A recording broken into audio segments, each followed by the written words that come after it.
All right, ready? Mm-hmm. Hey guys, I'm Jessica and this is Clay.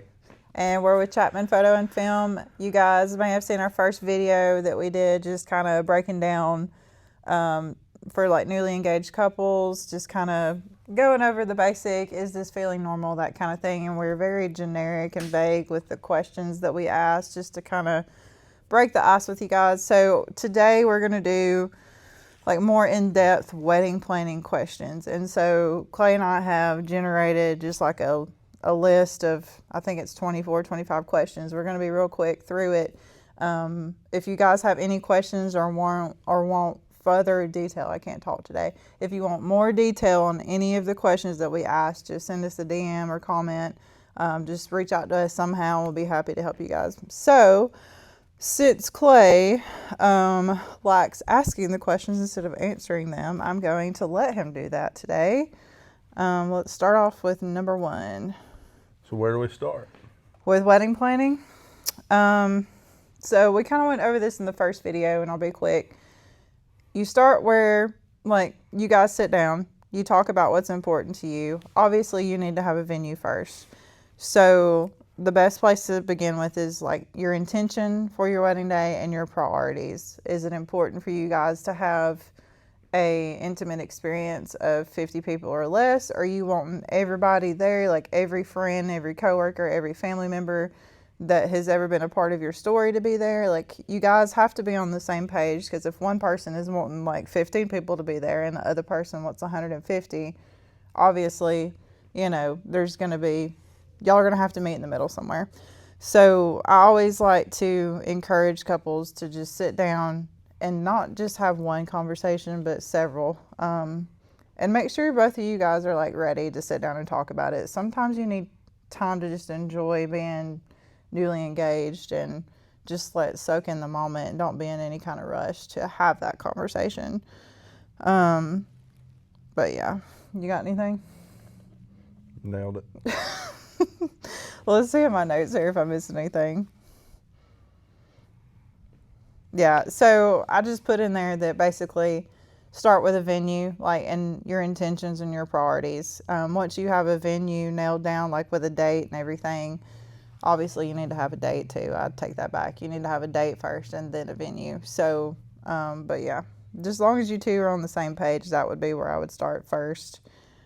All right, number two. All right, here's a good one. So how much does a wedding actually cost? I do not like this question. So, obviously, we all have a budget in life, okay? I'm just going to go ahead and open this up. Everybody has their own budget, and I feel like it's so easy to want to keep up with the Joneses, want to like compare your vision to everybody else's, and you know how much your cousin spent on her wedding, and like you want to have a better wedding than her or a similar wedding than her, whatever it may be. I just feel like you two need to be realistic about what you can afford. You need to have wiggle room for unexpected expenses, because I mean, prices are constantly going up. You need to have wiggle room for those things. You don't need to like realize, when it's time to start booking your other vendors, that your catering budget was $3,000 more than what you expected, and now that's cutting into like your media budget and everything else. So I would say it's going to vary based on your priorities. It's going to vary based on how many people you want at your wedding and what kind of quality vendors you want.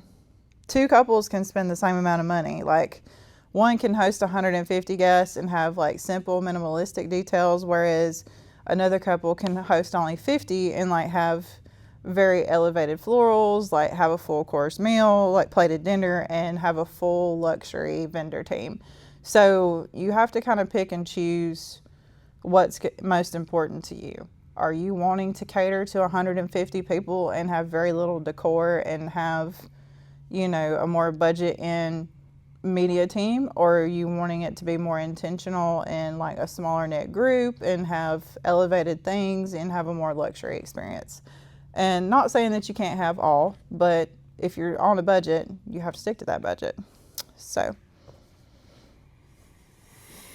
what vendors should they book first? what do you think? I'm going to say the venue to get married at, Okay, what was your next one say? and then a photographer. Okay, why a photographer? Limited availability, depending on the time of year. He evidently listens to me have conversations with several people.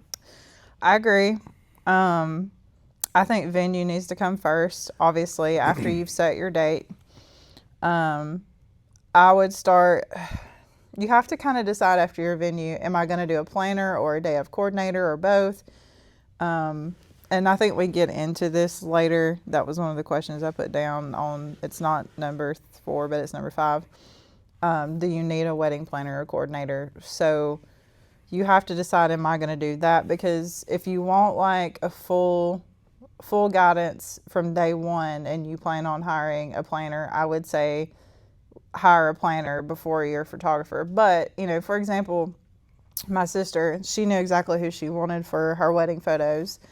She had followed the Whipplers for forever, and we love the Whipplers, love Natalie. And that was like, she didn't care about the date. She wanted to work around their schedule. And so instead of reaching out to anybody else first, she reached out to them first. So everybody's situation is different. Like I said, it always goes back to priorities. If photography is very important to you, and it is to a lot of people, and rightfully so, then I would reach out to your favorite photographer, and I would just kind of see where they're at with their availability. But yeah, that's what I would do. And if you plan on having a day of coordinator, I mean, you could go ahead and book your photographer first and then coordinator. But if you do plan on having a full wedding planner, I would reach out to them first and kind of let them know, hey, I'm leaning towards this photographer, blah, blah, blah. So, but definitely venue, definitely planner, and then photographer, videography, etc. So, next. How long should their engagement be? What is the dude's point of view? What do you think?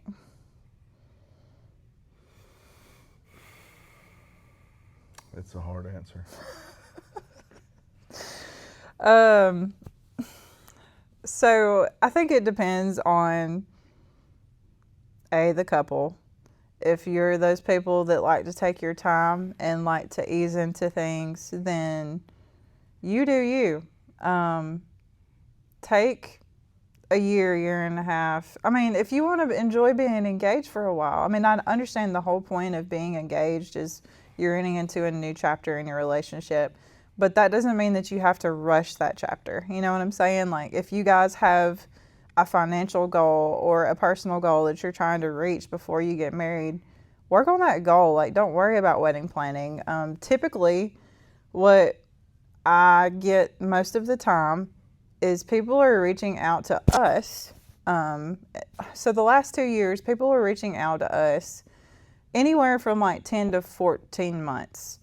And then like we had this weird little thing like at the end of spring, like going into summer, where I had people inquiring, wanting to get like married or eloped in 2 to 4 months. And so it literally varies so much.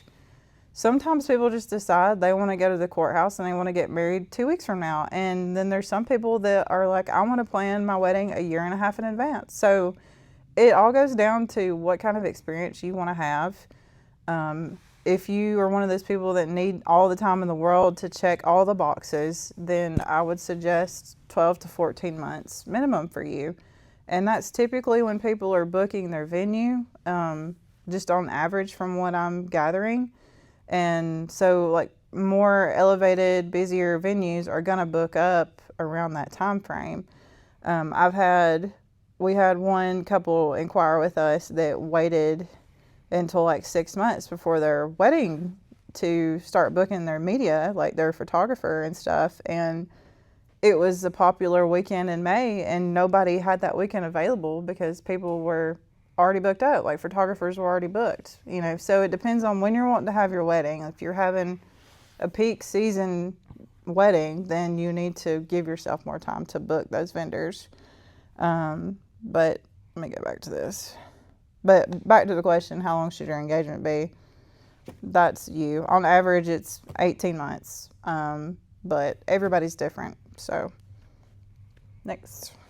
Do we need a wedding planner or coordinator? I'm going to say yes. Yes. And I say that selfishly because it makes my job easier. It makes our job easier. So, what typically happens when we don't have a planner or coordinator, I'm just going to do the coordinator thing. So, if we don't have a coordinator, then that means Clay and I are now the coordinators, which means that Clay doesn't get to shoot as much and he's more running around doing things that I need him to do to make sure that we all stay on the timeline. So, my heavy suggestion would be hire a coordinator at the very least. It is worth the money 120%. I feel like wedding planners are worth the money 120%. Like it makes your whole experience way more elevated and less stressful. But if that's not in your budget, I would at least reach out about a coordinator and inquire about that.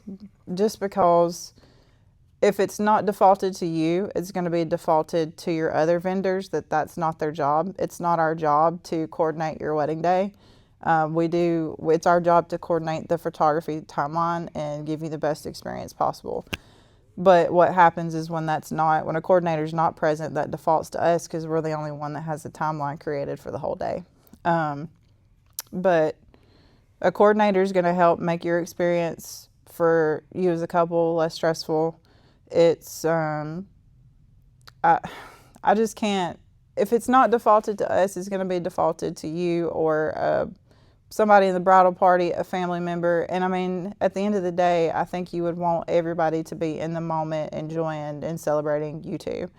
But I understand that's not in everybody's budget. So we have several weddings where we've just made it work and it's worked out great and fine. And then we have some weddings like, it gets defaulted to like a member of the bridal party or, like I said, a mom. And then you can tell that the mom is stressed and this and that because she's trying to do all the things for a baby girl. And, it just isn't necessary. So I would definitely try and budget a coordinator if possible. And if you can afford a wedding planner, I highly recommend that. So, and I know lots of great ones. So if you need a plug-in for that, just reach out to me.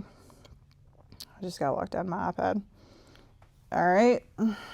How many guests should we invite? What would the dude answer be? Couple. A couple. Okay. Clay said 2 people.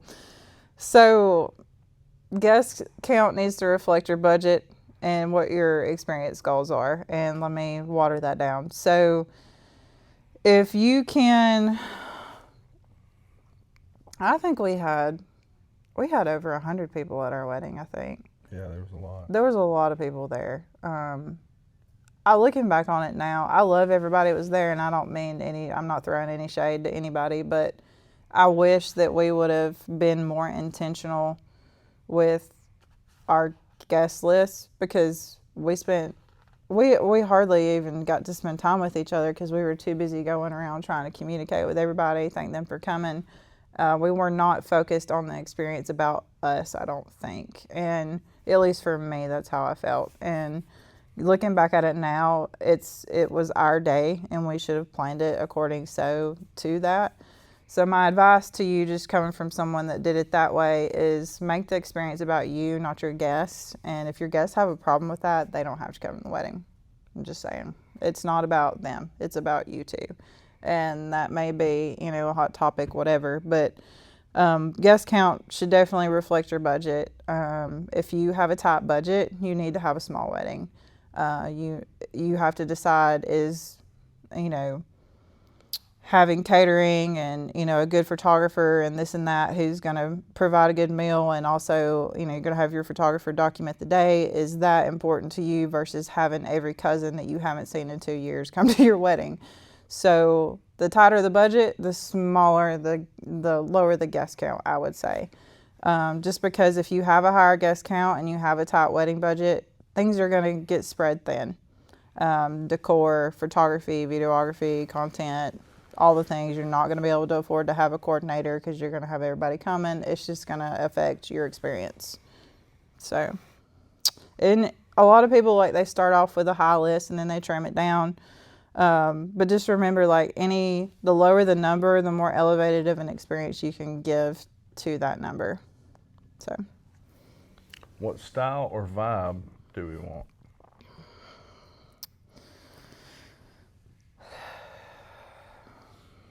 I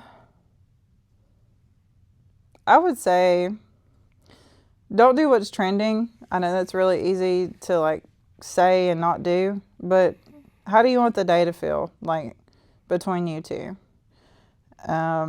Instead of chasing a trend, like focus on timeless things. And timeless may be a little different for everybody, but at the end of the day, timeless is timeless. So that would be my heaviest suggestion: is do what's classic, do what's timeless. If you're that unique, trendy couple that likes to do what's hot in the moment and what's important to you, and you know that it's trendy and you know that it's a fad and that's what you want to do, then do that. But if you're wanting something that's going to look classic 50 years from now, I would say do a timeless vibe. Simple, to me, always goes a long way. I'm one of those people that likes a simple, minimalistic layout with more elevated details here and there. And, you know, you won't even notice that it's minimalistic. It just feels even, if that makes sense. But the goal is to do what's important to you, and it also still be something that you get emotional and you're proud of to look at decades from now. So, How do we plan around our family's expectations? we're only on number 8. Still got a lot to go. This may put some salt in the situation. I think respectful and direct and clear boundaries up front from the word go, and be firm with them. And you don't have to be ugly to be firm. It is a skill set, because firm half the time comes across as being ugly, but it goes back to you two having that conversation about what you want your wedding day to look like. And I mean, we're all human. We're all imperfect. We all have family members that drive us crazy. We all have family members that we want there for every moment. And you two need to have that conversation and make notes, not just mental notes, not just have a verbal thing. Like, write down physically, like have your own private little notebook just for you two, and make notes of like what I don't want so and so to be at so and so. And you both have to agree on that. And you both have to be very firm with those boundaries. And honestly, like, your family, if they really do care about you, and they're gonna respect it. I mean, 9 times out of 10, it is very rare that I see a couple force is not the right word, but instruct a boundary and family and friends don't follow it. There have been like 1 or 2 instances where I've seen a parent kind of force what they want on the couple and on the wedding day. And I've seen, a bride in front of entire family doing extended family photos, and they're already married and everything's happened, and they, the bride get into like a conversation with the mom in front of everybody, and she had to be firm and she respected her husband. And it was just kind of a tough thing to watch, but I feel like that mom just didn't get the memo. Like, she was just being stubborn. So there's going to be things that happen, and obviously you can't control everything. But the more firm and clear boundaries you have up front with family, whether it's minor or major, the sooner they know, the sooner they can decide if they want to be a part of it or not. And you have to be okay with that. You have to be okay with knowing that if I set a boundary and my family or my friend don't want to respect it, then you have to understand that they may not want to be a part of the day, and you have to be okay with that. So, what do you think about family expectations? Just do you. I mean, it ain't their day. No, it's your day. I agree. And if they're going to get sassy about it, then they probably... I mean, who cares? That's my opinion. Yeah. All right. Next. How much does wedding photography cost, and why?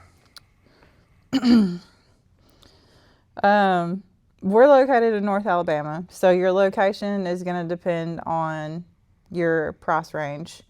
Your wedding photographer's experience and what they bring to the table, what they offer in their packages, that's going to range But around here in North Alabama, I see anywhere from 2,500 to 6, 7, and that's a wide range. And I know that sounds wild, but that's just what I see. So, it's going to reflect the experience, the coverage, and the care that, your photographer gives the couple. With us, our cheapest package is in like the high twos, and we go all the way up to nearly 5 right now. And we offer anything from, well, we do pretty much, we do elopements, we do destination weddings, we do micro weddings, we do full scale all day experiences, that kind of thing.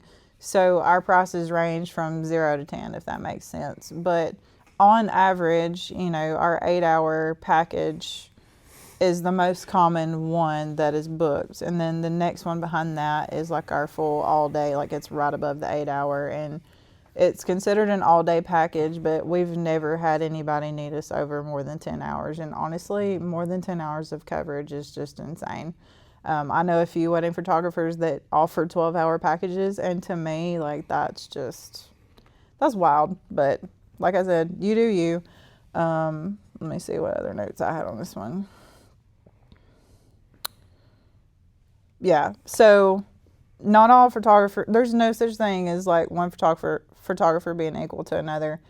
Some are going to do timeline creation, some are going to include an engagement session, some are not. Some are going to have film add-ons, some are going to have video add-ons, some are not. So all of the, the overall price is going to be based and also vary from those things I just mentioned. With us, we have film add-on. We have 35 millimeter and 120 add-on now.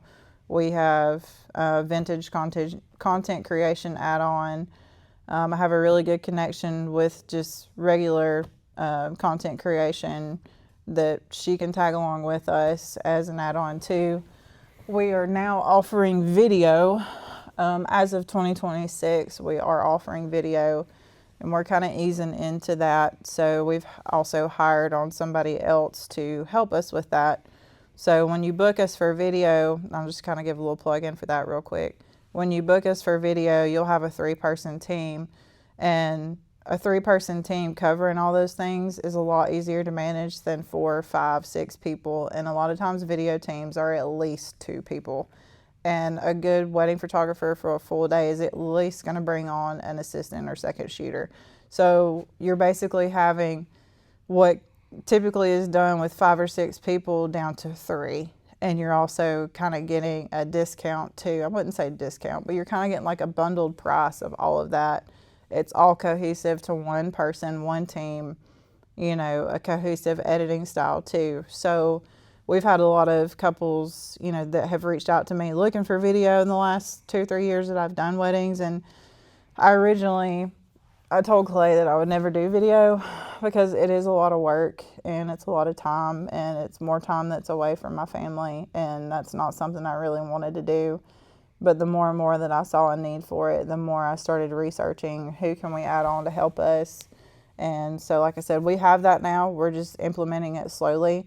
So if you see this and you're looking for like a combo to be able to save you some money, keep 2 or 3 people from not having to be there staring you in the face all day long with stuff, just reach out to us. We'll give you more info on that.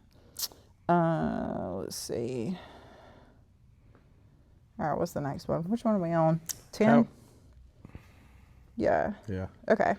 How many hours of coverage do we need? As many as possible. I would say if you're looking for a traditional full day wedding experience, minimum 8, maximum 10. A good wedding photographer should be able to get everything that they need done in 8. It's doable. But for example, if you're a couple that for a fact you're wanting to do multiple first looks, like if you want to have a first look with your dad, if you want to have a first look with your brothers and your fiance, then, I would definitely do one of our full coverage day packages, which would be 9 to 10 hours. It is doable with 8, but the more, like, you don't want to feel like you're having to bounce from one thing to another. You want to have wiggle room in your timeline. So I would say minimum 8. If you're one of those that's doing a micro wedding or an elopement, obviously your situation is going to be different, and that's going to vary based on location, wedding party size, your priorities. And I've done elopements that were 2 hours long, and I've done micro weddings that were 6. So it literally just depends on your situation. So my best advice would be to reach out to your photographer, give them all the details, and let their experience and their wisdom be your guide for that. Okay?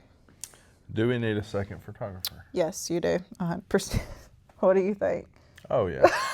Of course, he's going to Then say I that. get to come. Yeah, then he gets to come and becomes everybody's best friend. Yes, all day long, second photographer. I've even seen people want like third photographers, which I don't blame you. But if that's in your budget, you do you. Just make sure you let your wedding photographer know that ahead of time so they can book an extra person. But absolutely, I think a second photographer is such a great add-on, and we include it in most of our full day, like in all of our full day packages, we include it, but we offer it as an add-on for any package, whether it's custom or pre-built. But I definitely feel like, having one person's perspective is awesome, especially if they're the lead, they kind of know the vision of what's going on. But having a second photographer that's there that has no pressure to check all the boxes, that's just there like vibing like Clay does, like, if I'm not giving him a task, he'll just go do his own thing, and like he'll catch moments that I didn't even know happen, or catch a different angle that what my angle looks amazing, but like he'll get a different angle and I'm like, oh wow, that's killer too. So having 2 different sides of things, 2 different angles, having somebody to help the lead, to help coordinate, I just feel like it's a win-win, and you can't lose with that one. What do you think? Oh, yeah. He Some just, of the portraits I've took, I thought, these are, whatever. And then when Jessica's editing them, she ends up loving them. And yeah, some of them's been really good. So yeah. No, I'm always impressed by that. I agree with that. Okay, number 12. What style photography is best? That's going to be based on you. If you like a classic traditional, then if you like to be posed and you don't like movement and you just want to look like a little perfect Barbie and Ken doll for your photos, then you're going to want a more classic traditional photographer.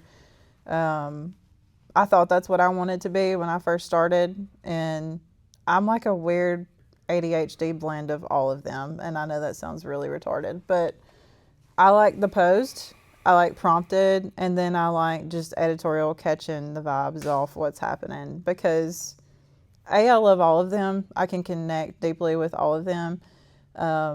B, I just feel like having all of them in a little sprinkle of here and there, it creates such a beautiful variety in a gallery, and you can really feel the story being told in the photos throughout the day. I feel like if you have, and this is just my opinion, so don't hate me, but if you have just posed photos, that's all you're going to be able to see. Like, these are just, I'm frozen. But if you can see where I told the couple to go walk off and hold hands and look at each other, or pick up the bride and carry her around and kiss her around the neck, that kind of thing, you can feel the emotion and you can see the love in those photos. And then there's also those times like after you just walk down the aisle and either Clay is, catching everybody following you down the aisle, or I am, and then Clay follows you guys. Like, there's always that cute little moment of where you guys are just looking at each other, kissing on each other, and, being editorial and catching those moments, and documentary, not editorial, and just documenting what's happening. And I feel like that to me is when I go back and I edit those photos and I see like where we just documented things, I'm just like, oh, that's so precious. Like, we had nothing to do with that. We were just there to catch it, and that was all you guys. So I love that really the most. If I could do a whole wedding of just documenting, like, I would just love it. But I also want to be the the person that creates that perfect frame photo that you send to grandma. So I like all of them, really. Will you help us with our timeline? Yes, I am a control freak. I like to know what's going on. I'm sure Clay will second that I'm a control freak. I'm not too terrible. I'm not the worst that's ever been on this earth, but I'm pretty bad.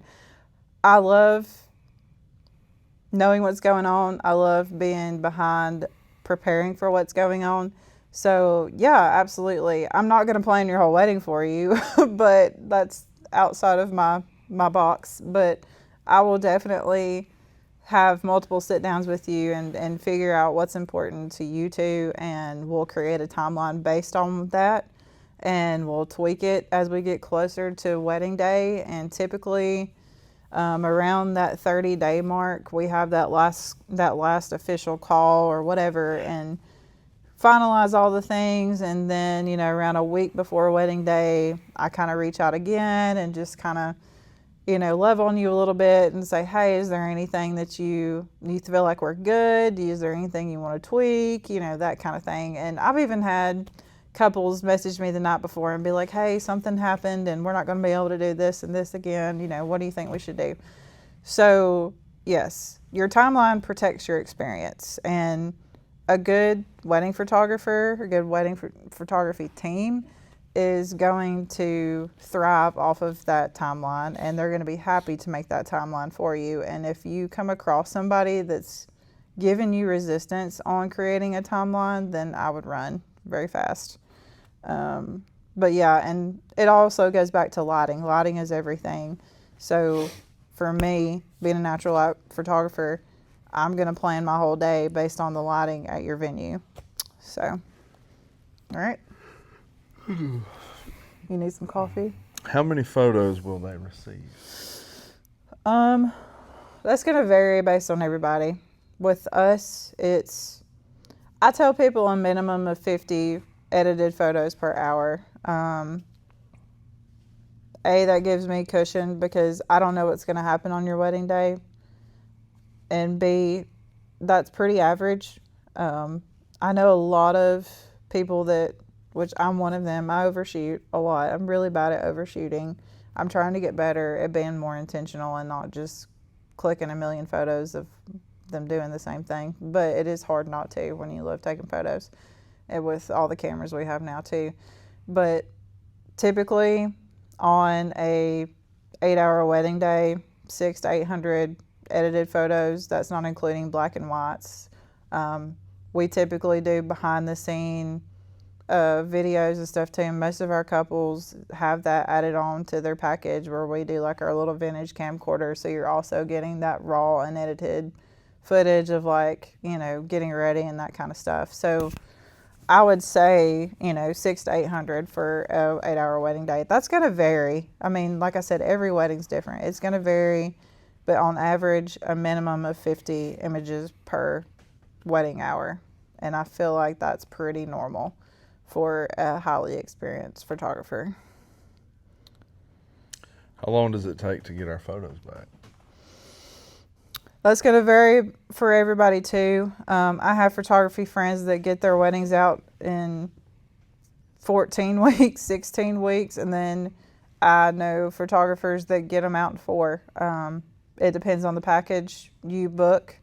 It depends on how fast of a turnaround time that photographer has. I would reach out to them and ask them. With us, last year we averaged anywhere from like 8 to 12, depending on like which season we were in, if it was busy season or off season. This year we averaged 8 to 10, and my goal for 2026 couples is anywhere from like 6 to 8. I'm trying to get it down to where we have a 4-week turnaround time for weddings. And now that we are hiring on help, which I haven't mentioned that yet, but we have hired on help for the back end part of our business. So that's less time that I'm sitting down doing the same things over and over and over again, and more time that I can spend on editing galleries or being more intentional with our couples, and more time that I get with family. So for us, 8 to 10 for 2026, maybe even shorter. But they range. It's wild how 16 weeks is a long time for a wedding gallery. I'm sorry. So I'm just going to keep my mouth shut on that one. Next. What happens if it rains? You need to be prepared for it to rain. Nobody likes being asked that question. Like, sometimes I'll do final walkthroughs with my couples, especially if it's a new wedding venue. If I have the availability, I'll do a final walkthrough with you. I don't care. And I'm happy to help you feel more comfortable. But one of the questions that people don't like me asking is, what are you going to do if it rains? Does your venue accommodate a building to where you can have your ceremony and your reception if it rains? From a photography standpoint, all of that's going to depend on your venue. If you have nothing but outside available and it's raining, what are we going to do? Are we just going to get umbrellas and hope for the best? I mean, photography equipment is water resistant up to a point, but it's going to affect your photos. You know, you're going to look soaking wet in your pictures. But I would definitely keep that in mind when you're booking a venue, and ask the venue owner that, or the manager, or whoever's giving you the tour that you're booking with, what's your plan if there's rain? Like, what are our options? For me, I like bright, natural light spaces on indoors. Like, we're in a big white building right now. I can bounce flash anywhere in this building and be able to create, decent lighting out of it, and then edit that in post and make it look good. So, but that comes from somebody that's had experience with having to do that. So make sure your photographer is comfortable with that. But yeah, as far as rain goes, you need to be prepared for all of the things. So, next. Have you shot at our venue before? That's a question. Yeah, you should be asking your media vendors that. But here's the thing. I roll up at venues that I've never shot before very often. I always like to creep on Google Maps. I have a sun tracker app that I use for my sessions, like to be able to gauge sunset. And if the photographer's if they've never been there before and they're where they can go visit, great. If not, it's fine. Don't freak out if your photographer's never shot at your venue before. Typically, most media teams can roll up, look at their app, look around, and it's also going to vary on when you're doing photos when. So, like, certain times of the day, I mean, obviously earlier on in the day, most of the time you're going to have more bright, harsher light. So a good natural light photographer is going to be trying to find even shade that will also give like a good quality image for skin tone and everything else. So I wouldn't panic if your photographer's never shot at your venue. Ask them. It's no big deal. If you don't see your venue on their gallery website or whatever, then, but it's not something that would break me from booking somebody that I love, as far as wedding photography goes. But most people can just arrive, do a little research, and do it well. So, next. Do you pose us? Yeah, I do.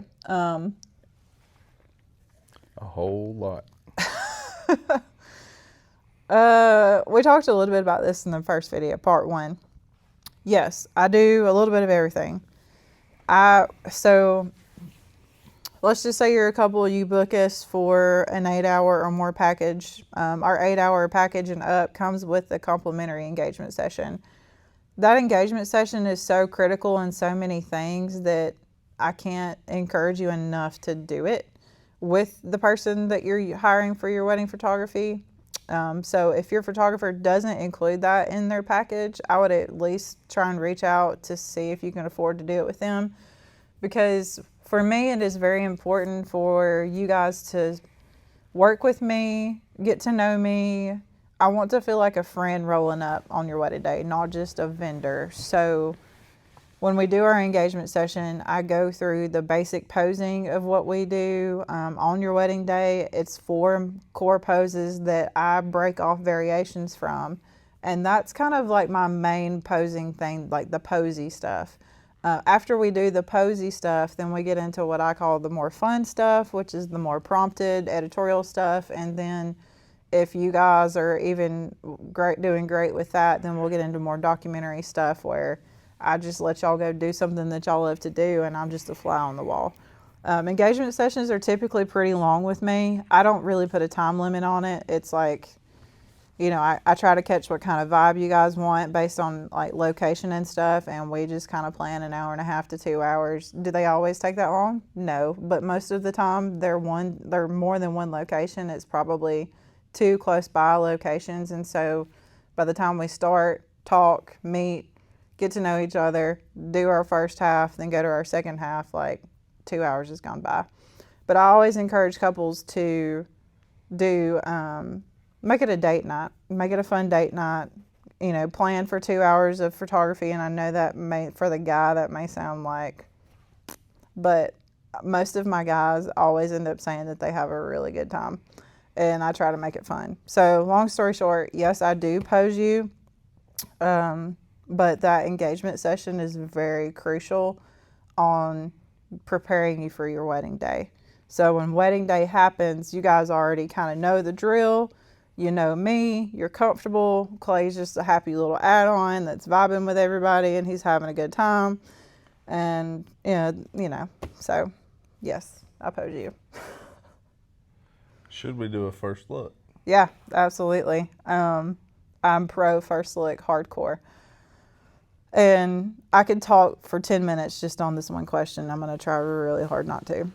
I'm going to say yes all day long, but at the end of the day, it's what you value. Let me tell you why I'm pro first look.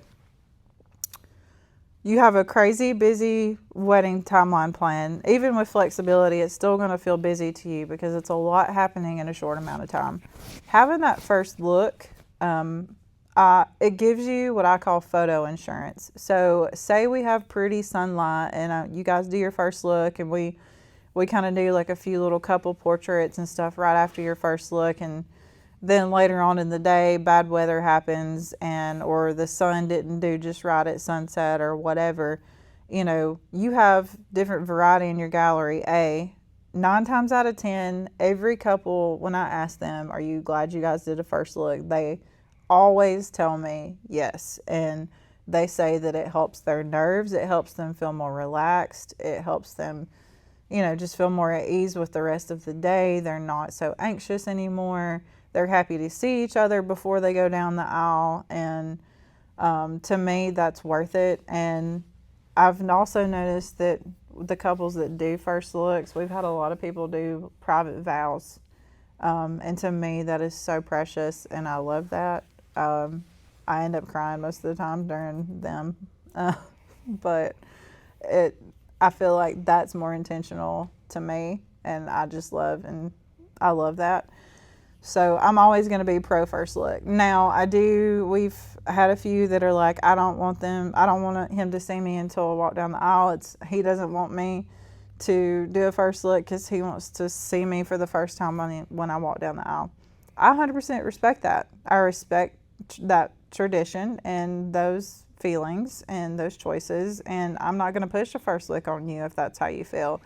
You just need to know that you'll have to be more strategic with timeline planning, because after you do a first look, that frees up everything. Like, we can go ahead and knock out family photos before ceremony. That gives you more time to party at your reception. It gives you more time to have more sunset photos or just married couple photos. So having a first look really sets a good tone for a good timeline and having more photography coverage. If you don't do a first look, then what ends up happening is we either have to split off family photos by side, or we have to do family photos all after ceremony. So immediately after ceremony, you're trying to corral everybody, get all of these photos done. You're starting to get stressed out because people are hungry and they want to go eat. And then you've cut into 30, 35, 40 minutes of your just married photo time. And you have to bump everything up with lighting or timeline because of lighting for that. So it just depends what's important to you.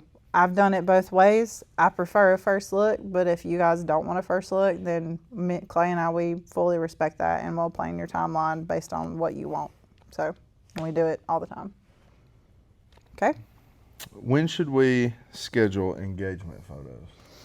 The earlier the better. Obviously, you're probably going to use your engagement photos for your save the dates or invitations and stuff. And I've had couples do it 3 to 4 months before their wedding, and it's been fine. And I'm like, wow, but it takes us about 4 to 5 weeks to get the engagement session gallery turned around. So, and sometimes it takes 2 weeks, sometimes it takes 5. It just depends on how busy we are. But you need to allow for like basically an extra month after your engagement session to get your photos back. So I like to tell people 6 to 8 months minimum before your wedding day. And I like it when couples book it even sooner than that. So it just really depends. But the earlier, the better. And that's also going to help you feel more comfortable with me doing the engagement session. And you'll be like, okay, we made the right choice, blah, blah, blah. So. What time should our ceremony be? That's going to be based on lighting. So lighting is everything on wedding day, unless you're having a full indoor wedding. But 95% of our weddings are outdoor based. But lighting impacts everything. Depends on the time of the year. I know I'm saying a lot, but if Depends on the venue. Depends on the venue. He's right. Some venues, like I can look at my sun tracker app and I can see, oh, the sun sets at 6, but that venue may be surrounded by a high tree line that blocks the sun at 5. So, it depends on the venue, and that goes back to, us doing research. And, in the day and age that we live in, you can get on Instagram and see where other people have had their weddings at venues, and you can kind of see what's going on. And if I'm still very unsure about the lighting, I'll reach out to the venue owner and be like, hey, blah, blah, blah. Do I need to move up my timeline an hour? Because I want them to have, lots of natural light coming in. I don't want it to be like dark and orange and all that stuff. So it all depends on the lighting. And good communication and a good wedding photographer will know how to handle that. Okay. How much time do we need for photos?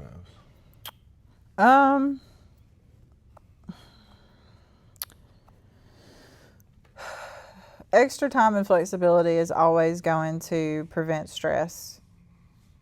I've had 6-hour wedding days that have had 3 first looks, and they've literally had 5 to 10 minutes for each first look, and it turned out fine. But then later on in the day, when it came time for family photos, we had a very tight timeline, and not all the family was there, and it just set everything behind, which I kind of, there's no such thing as a perfect wedding day, like I said in part 1. And, but the more time that you can allow for something, the better. What you may think may take 5 minutes could take 15, because by the time you chase those people down to get them ready, get them to the spot that you're taking the photos in, there goes that 10 minutes, and now all you got's 5 left to actually do what you originally thought was going to take 5. So the more buffer you can have for unexpected delays, and just be honest with yourself and understand that delays are going to happen.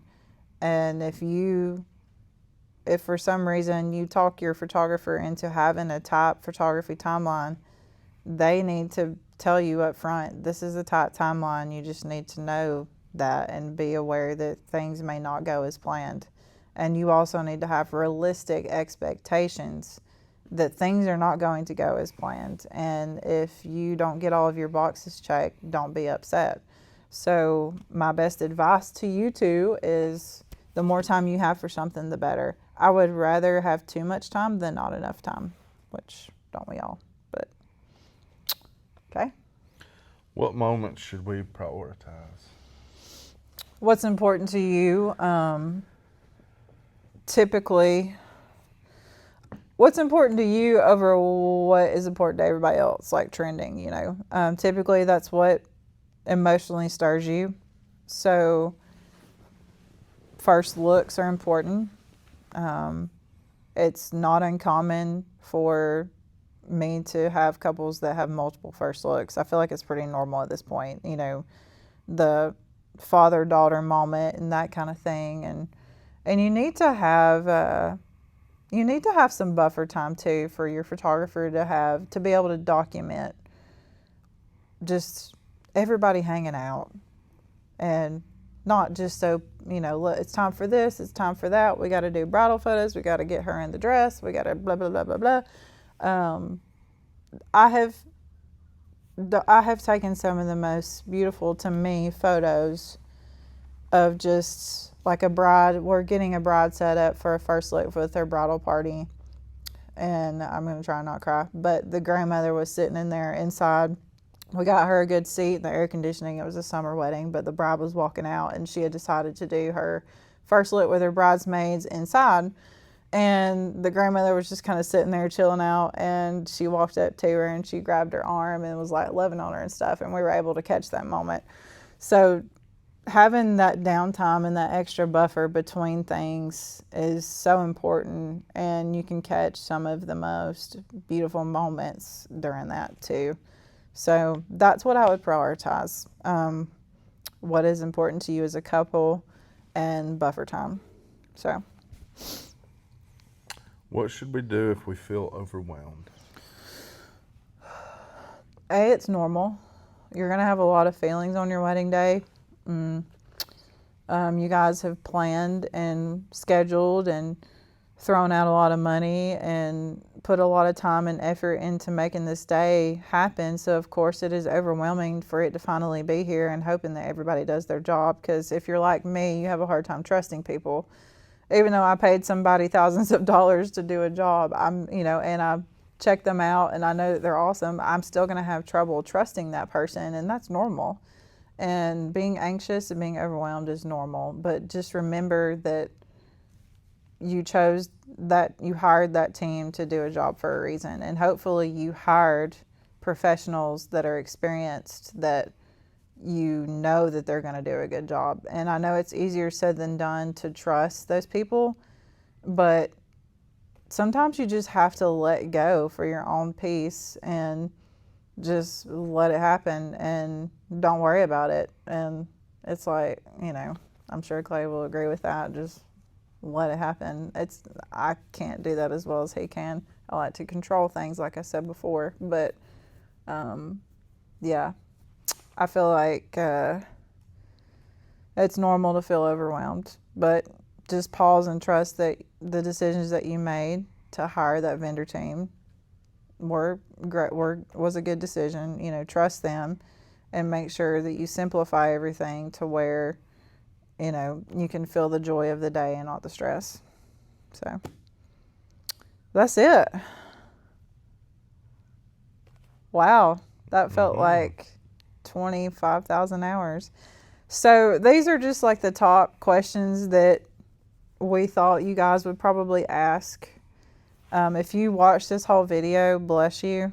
I feel like I've talked the whole entire time, which I know that I have, but I feel like this would be better for me to answer, since instead of Clay doing more answering with this one, because he kind of helps. He's more of like a supportive role, whereas he hears me talk about things, but he's not actually being asked all the questions and dealing with all the bookings and all that kind of stuff. So I felt like it was better for me to answer these. But if you guys have any other questions that you want us to answer for you, it doesn't have to be wedding photography related. It can be planning or whatever. But we want you guys to feel comfortable to come to us. And if you are enjoying these videos, please let us know. This second video, I felt way more comfortable than I did the first one. What about you? Yeah, absolutely. So he did not know that we weren't going to edit the video. I didn't tell him that. I just uploaded it because I knew if I started listening to my voice that I would not want to upload the video. So we're still stepping out of our comfort zone, and we've got more great videos coming for you guys. But that's it for now, and we will see y'all next time. Bye. Sweet. You did good.